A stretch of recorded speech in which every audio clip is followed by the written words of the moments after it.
माध्यमातून आपण पाचोरा जळगाव जिल्ह्यामध्ये उत्तर महाराष्ट्रात कुठे होत नाही अशा प्रकारचे गणपती साकारतो। मागील 10 वर्षापासून आपण विविध प्रकारचे गणपतीचे रूपं आपण इथे दाखवण्याचा आपला प्रयत्न असतो।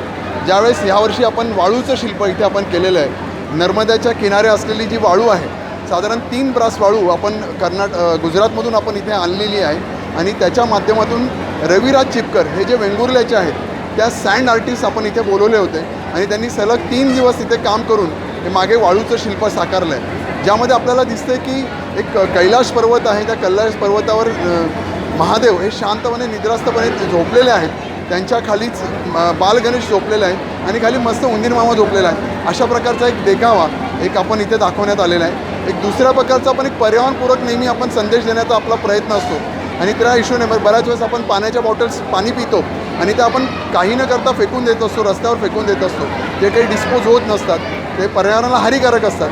तर अशा साधारण 3300 बॉटलचा वापर करून आपण प्लॅस्टिकच्या बॉटल्सपासून एक गणेशजी साकारला आहे। त्याचं रूप आपल्याला दगडूशेठ हलवाई पुण्याचा जो आहे त्याच्याप्रमाणे तो दिसत आहे आणि आम्ही त्याच्यामधून हे संदेश सांगण्याचा प्रयत्न करत आहे की पर्यावरणपूर्वक आपण आपल्या आयुष्यामध्ये राहिलं पाहिजे आणि या प्लास्टिकचा वापर कशा पद्धतीत केला गेला पाहिजे हे सांगण्याचा उद्देश आपण इथे केलेला आहे।